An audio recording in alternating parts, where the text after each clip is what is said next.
like to say hi to Kajal, LexisNexis. And this is a interview before the ClaimsTech event in November, where we're going to try and entice a few little snippets out of the LexisNexis team, what they're going to be talking about, what's happening, etc., and bring the event to life. But before we start, I'm actually going to say Happy Halloween. Because we're going into Halloween season. It isn't actually today, but I am actually going to a Halloween party tonight. So I am super excited about that. That sounds really fun. And who are you going as, Nick? So it's a haunted house, apparently. And you go there and drink gin and get told ghost stories. Well, actually, I don't know if you know, but Alexa, I mean, when we're talking about technology, Alexa is really good at telling scary stories. So if you can't think of one, just turn to the technology. Hey, that's a great idea.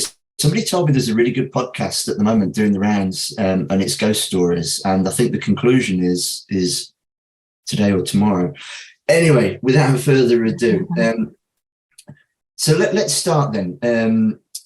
What sort of latest developments are you working on seeing? What's I suppose, what are you excited about that is coming down the line that you're able to share with us? Because obviously we realise you're not able to share everything. Yes. But can you give us a few snippets, maybe? Yeah, absolutely. I think a key area for us is being able to inject data within the ethanol journey and post-ethanol. And keeping in line with the theme of ILC in order to be able to keep customers happy, but also for insurers to show me the money. Essentially, if we think about some of the I guess the big things or the big market trends that have been happening in insurance recently. So, we know that there's been a rise in cost of servicing claims. We know that obviously COVID's had a big impact. There's been climate change, Brexit, etc., etc. So I don't need to repeat all of this. I think all of your listeners and viewers are really, really aware of those huge market changes. However, how do we then leverage data and technology to be able to help keep some of that inflation and fraud costs, etc., down, but at the same time keep our customers happy? And what does a customer want? They want speed of settlement, they want optionality, they want transparency, and they want to be able to get on with their lives essentially and get past that claim. Well, the majority of customers who are genuine. Yeah. So in keeping in line with that, some of the things that LexisNexis is working on, for example, is our precision claim solution. So LexisNexis Precision Claims, which will be the sector's first market-wide claims contributory database across both home and motor. Wow. It will allow claims professionals to be able to get some insight on a claims history, not just for the person, but also the asset. Okay. So, I mean, something my colleague loves to say is, imagine if these walls could speak. So if you could understand the historical claims on a property before the policyholder even lived there, it gives you much more insight into the types of incidents that have occurred, if anything is reoccurring, if maybe the insurer needs to take a different stance to how they repair, replace, etc., certain items or certain perils. In addition to that, you can obviously also see that policyholders' claiming history. So what was their claim history like, for example, their home policies or even their motor policies. So you can cross-search to understand somebody's behavior a lot better. Now, what that will do is, as we said, the majority of claimants are genuine. So it will help us speed up, because what you're doing is doing some of that validation and verification through data enrichment rather than stopping to ask the customer for all this information. So hopefully that will speed up that validation process, but it will also help identify potential fraud and behavioural opportunistic claims, etc., in order to show me the money. So I think precision claims is well aligned to the theme that ILC is going with this year. That's really interesting. On scribbling notes here on a number of things, and it takes me back actually several years ago. Major insurer, household insurer. And we were dealing with, this is in my day job, we were dealing with potential fraudulent claim. Mm-hmm. And we wanted to understand the history of the property, not so much the claim, and that was one thing, history of the property. And because, and this is quite common, because there were so many legacy systems within the insurer, they were unable, in actual fact, to track any claim history with any sort of degree of accuracy for the actual property. Which blew my mind. So they knew that they'd insured the property for a long time, so it hadn't been with other insurers. So that was fascinating. And several years ago, and again, another insurer wanted to look at, it was called a property MOT. So if you like, a risk assessment of a property prior to insuring it. And I know you absolutely do this in high net worth, more valuable properties. And the idea was to get some idea of how insurable the property was. Obvious ones, was it in a floodplain, that sort of thing. And what you're talking about, potentially, if there's some data on that actual property, would enhance the ability to really understand what risk you're underwriting ultimately. Absolutely. And I think, we have something called, we have the MyAfter database for motor vehicles. And essentially that was to help us understand if a vehicle was so badly damaged that it had to go through a total loss process. So, the DVLA ensuring it's not a chop shop, it's not getting put back on the road fraudulently, it's not taking parts of different vehicles and put it together, etc. There's nothing really equivalent in home. So if somebody makes a claim for, let's say replacement, I don't know, let's say sofas, let's say they had an escape of water, the water went into the settees got all wet, you can't really reuse those because they become moldy. So they should be disposed of. But what happens if they come back into, I don't know, either someone else's home or there's another escape of water and they reclaim for those sofas again? There's no real sort of MyAfter database in home to help you understand or to really get more insight and information on what might have happened on past claims. And Precision Claims will be one of those databases that helps start putting together pieces of that puzzle to help insurers come to conclusions quickly, to move at speed, to be able to ensure that genuine customers are getting settled quickly and kept happy, essentially. Absolutely brilliant. Just gave me an idea then on the sofa idea, but not just that, on any claim. In the future, we all know that there will be tighter legislation around the environment and environmental impact, etc. And in actual fact, IRC, we had a bespoke conference earlier this year just all about the environmental impact on property claims. If you could also at the same time start collecting the environmental impact of that particular claim. So, for example, was the sofa disposed of in an environmentally friendly way? And over the next, umpteen years, that built up almost like a environmental data map, property by property. I think that would be extremely valuable, not just from an insurer, but valuable to save this beautiful planet that we live on.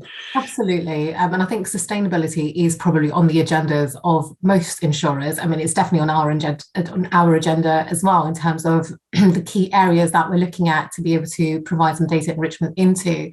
And what we are seeing as well is that where, you do have some of the leading insurers that have now, established really great foundations of using data and technology to be able to improve their claims processes, they're now looking at the what's next. And the what's next is things like sustainability, carbon footprints, ensuring the right decisions are being made, not only thinking about the economical factor, but also thinking about the environmental factor.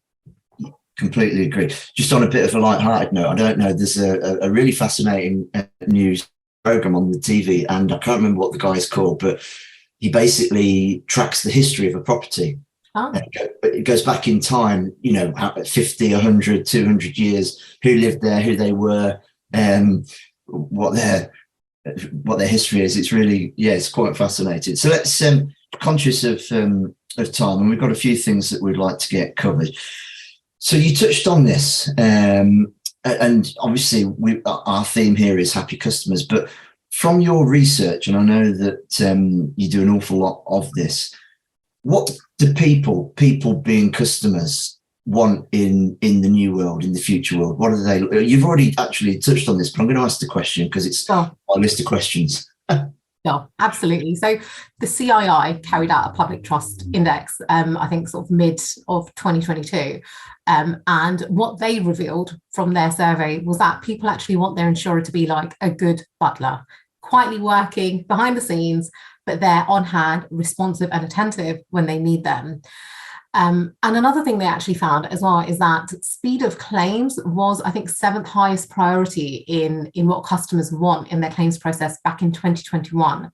But in July 2022, so exactly 12 months later, speed of claims came to the 3rd highest priority. So that's a huge movement towards one of the top priority items that customers want.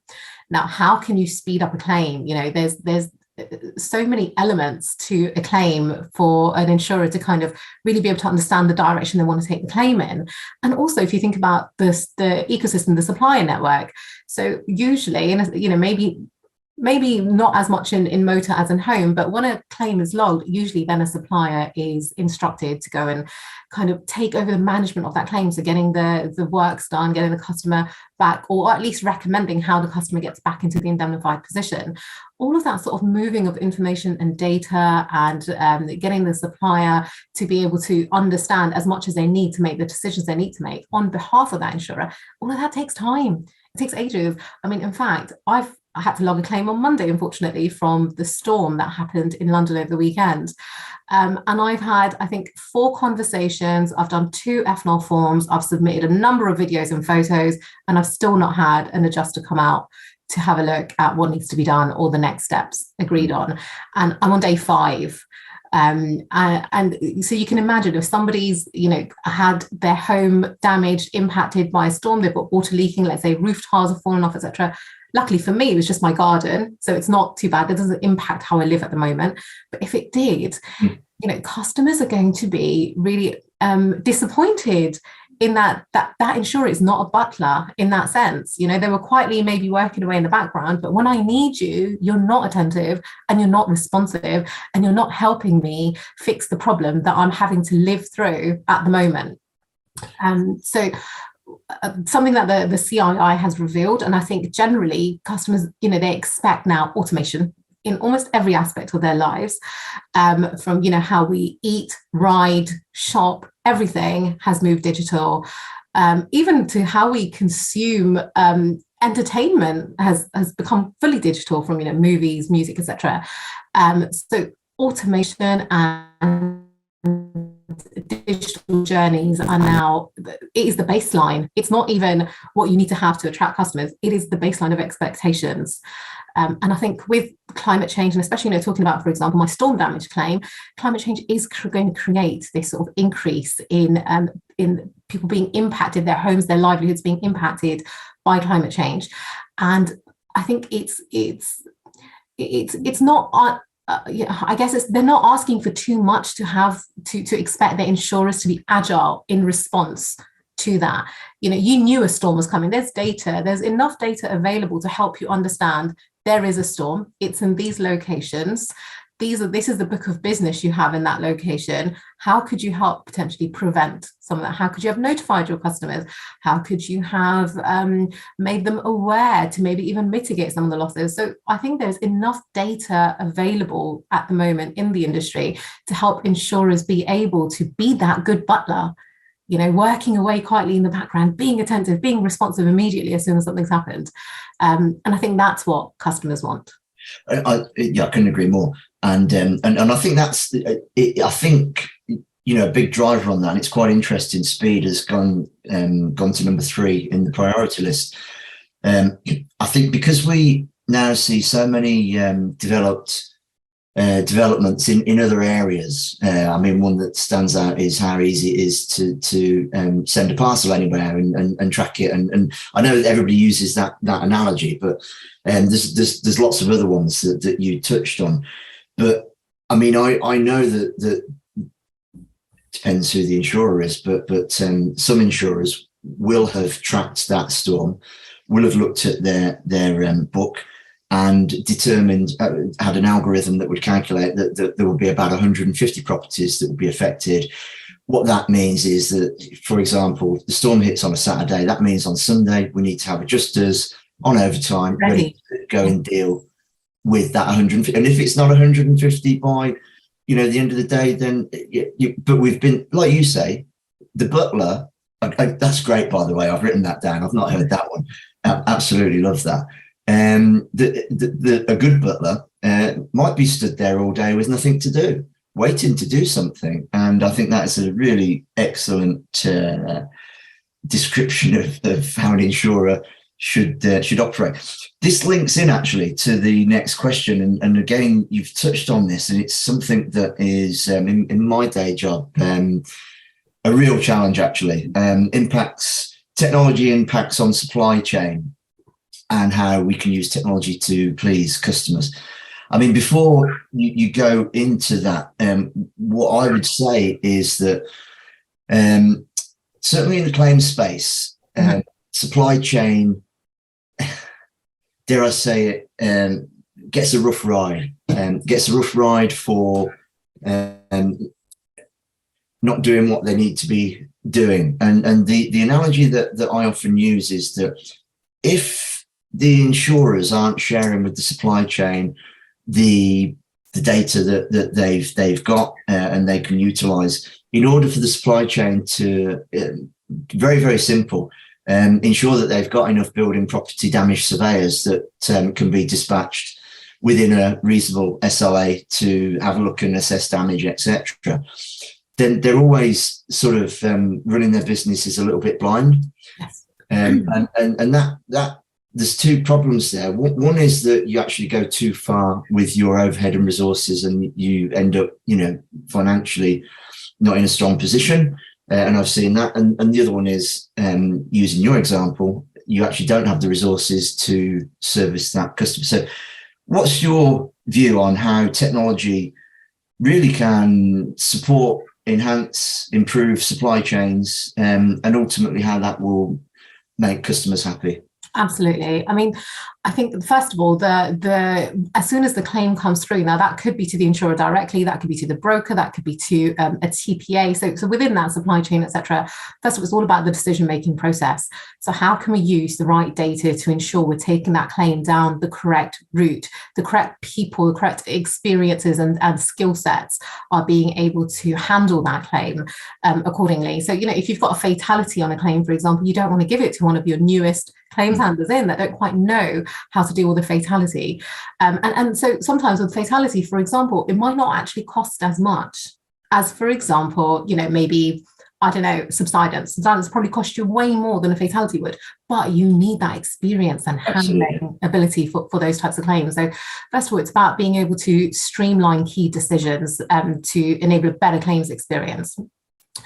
If I take, for example, precision claims as a data set to be able to feed into that, if I can see through precision claims that this vehicle that I'm logging a claim for now has actually had an accident on it a few months before, I'll be able to maybe streamline that to say, it looks like there might be pre-existing damage on this vehicle. And a lot of the time, some of the technology that's around, so the AI mechanisms, etc., they can't always pick up pre-existing damage. So if I already can understand this vehicle might have pre-existing damage, understand if that's been repaired or not, do I want to I don't know, combine these claims together? Do I want to, maybe it's with another insurer? I can basically understand how I want to process that claim better because I've got the resources helping me to understand how to do that.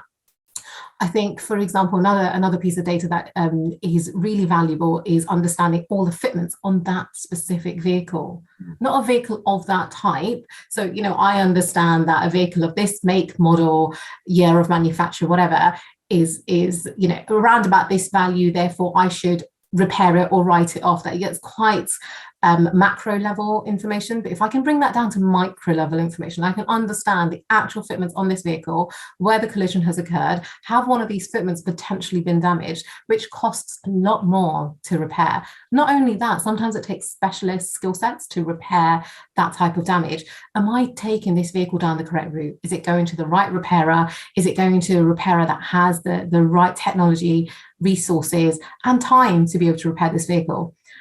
In other areas, is this vehicle potentially polluting? Is it something that actually it will be a better carbon footprint to be able to remove this car off the road and put the parts into a green repair network, etc. So I think, yes, there is a level of data sharing that does need to happen between insurers and suppliers. And I also think vice versa. I think suppliers should also be sharing data back with the insurer so the insurer can feed that back into their decision-making process and understand how their claims are actually being processed. So in the example of having the surveyors available at a surge event, if they could see how those claims are actually processed, maybe they could feed that back into the right decision-making, or maybe even extending out their supply chain and having multiple suppliers available at surge event times. So yes, I definitely think that sharing data is key, but I think it's a two-way, insurer to supplier and supplier back to insurer. So I wrote a few things down here, but you beat me to it because I was going to say, and all of that would make the repair of that vehicle more sustainable than if it didn't exist, because it could have potentially gone to the wrong repairer with the wrong component, not green parts, etc.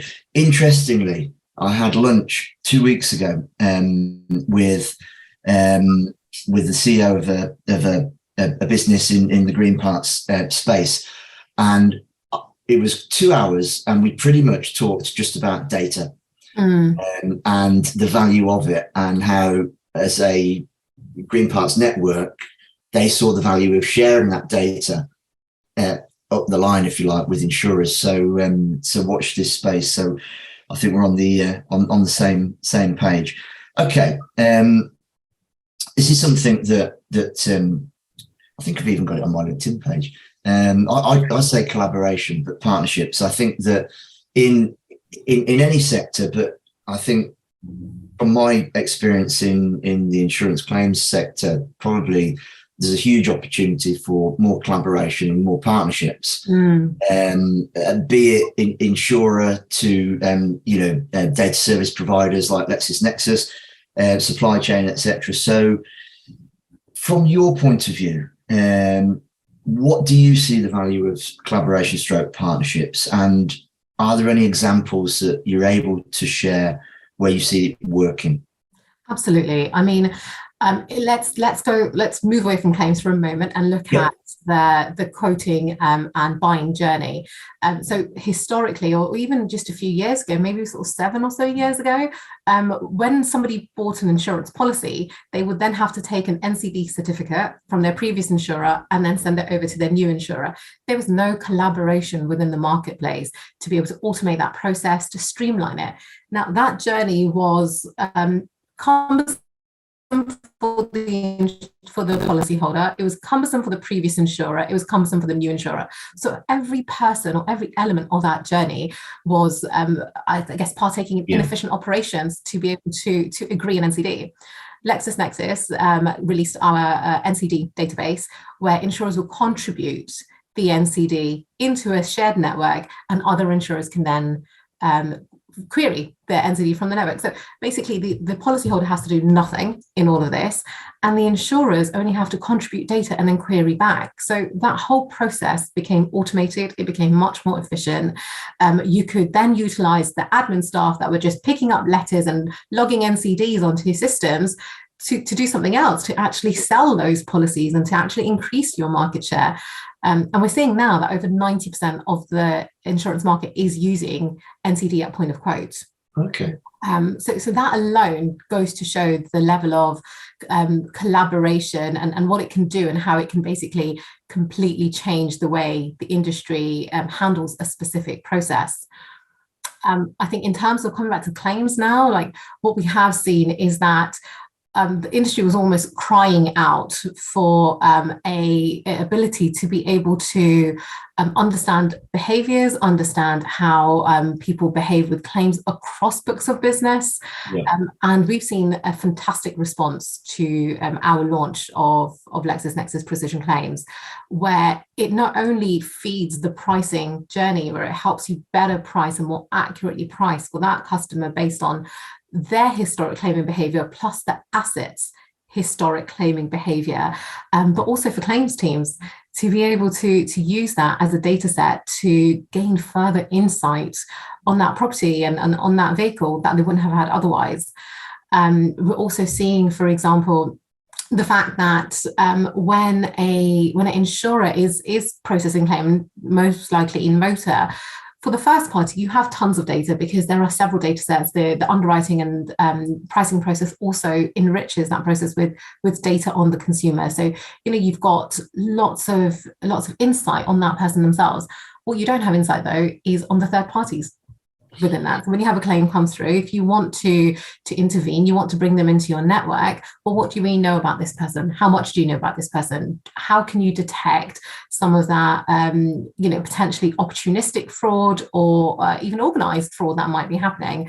So it's being able to across the network work together to be able to understand potential fraudulent behaviors taking place in the market. And I think, a lot of the industry is quite focused on this at the moment. Fraud is a huge area of concern. I think from stats that I've seen recently, I want to say Aviva has like over 16,000 cases under investigation at the moment. I think it was Zurich Insurance that said they had, I want to say maybe a 25%. Yes, a 25% increase in insurance fraud due to the cost of living crisis. So this is a huge area, and it, alongside inflation, fraud is going to be the next big thing that is going to impact premiums, and it will impact genuine customers. And like we said, even if Aviva does have, let's say they have 16,000 claims under investigation, well, how many hundreds of thousands, therefore, do they not have under investigation? Absolutely. And not because they didn't get missed, but because they're genuine. Right. So the majority of customers are genuine customers. So, and actually, I heard a really great analogy just this week that the insurance industry is so busy trying to detect the fraudulent ones. Instead, maybe what they should be doing is clearing out the genuine ones. Yeah. Right? Rather than stopping every claim to say, are you fraudulent? It's about saying, actually, you're fine. You're fine. Keep getting through the process. You're not fine. Let me stop and take a look at you. I think maybe the way to be able to keep some of these customers happier is being able to, at speed, move through identifying the genuine claimants rather than identifying the non-genuine claimants. You mentioned a couple of insurers there, and one of them was participating at our environmental conference, and we talked about the importance of, and this was all to do with sustainability and the environmental impact, and we were talking about insurers sharing data, so we could get, dare I say it, we could get a view of the UK insurance claims space's carbon footprint, impacts on the environment, but more than that, not just impact on the environment, try and identify the big ones that could be worked on in partnership, and it could be disposal of toxic waste or that sort of thing, and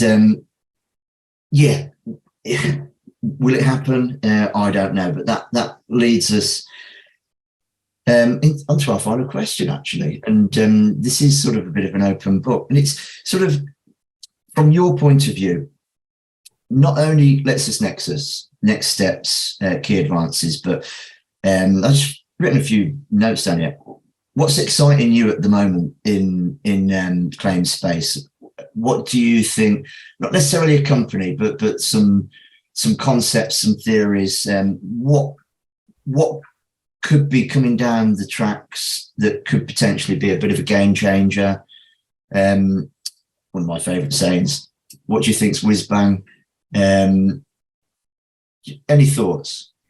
So I definitely think data has itself, it's changed the scene of insurance completely. If we think about any other industry, they were leveraging this so much faster than we were. If you think about if you wanted to, let's say book a plane journey, right? You wanted to book air travel. There was so much data available, even to a consumer around, for example, what's the carbon footprint of this journey you're about to take if you wanted to book trains, etc. So I think there is an abundance of data available, and especially around the sustainability area as well. I think customers are now starting to become more, let's say more, what's the right word for it? More kind of aware of their own carbon footprint, of their own impact on the environment. And I think that with the move towards sort of EVs and electronic vehicles and e-scooters, e-bikes, solar panels, I think that everything that's happening around us has some link to climate change and carbon footprints and environments, etc. And I feel that as customers are becoming more aware of their own carbon footprint, they will be more likely to want to work with or to be, buying services from service providers who share those values with them. And I think, for example, if you are willing to spend a little bit more for an EV than for a petrol vehicle because you think you're more environmentally friendly, I think the same will apply for insurance. I think it might be okay actually to charge a slightly higher premium, but then to ensure that your product is carbon friendly, the service you provide at point of claim, you are taking the most carbon efficient route you possibly can. And I think as the generations grow, so I'm a millennial, but then there's the Gen Zs, Gen Xs, I think Gen Alpha is the next one I've heard about now. As these I don't know what I am. As these generations grow, they will become even more climate aware, and to be able to really gain that market share, I think that's where the whiz bang is. And it's really promising actually to hear, when I've been in the industry recently and been talking to insurers and things recently, I think it's definitely on their agendas, and it's not just lip service anymore. I think now it's starting to become key. COP27 we know is coming up next week. By the time the ILC conference happens, COP27 will have taken place. So I think there will be this renewed move towards the environment and climate change, etc. On the other hand as well, I think the other thing that I'm really hearing and is exciting me is this mindset shift towards sharing. Okay, yeah. Which wasn't really as much before, because you've got sort of the bigger players who might say, whatever, I've got 10% of market share. Why should I share my information with you? The amount of money I spend in gathering this information and the data and the insights. So why should I share that data with you? Well, yes, okay, you have 10%, but you don't have the other 90%. Yep. And there might be a player with only 1 or 2% of market share. However, everyone working together and pooling their data together will ultimately it will help the whole industry. Even the 10%ers, the 15%, even the 20%ers of those who have sort of the monopoly in the marketplace, you don't have 100%. And any gaps you have in insight are always valuable during point of claim and during point of pricing. Absolutely fantastic. I've learned a lot. I've got lots of notes. We've pretty much now finished the pre-ClaimsTech interview. Kajal, absolute pleasure as always. Can't wait for us to be on the stage again. Yeah, same thing. I think that is a wrap.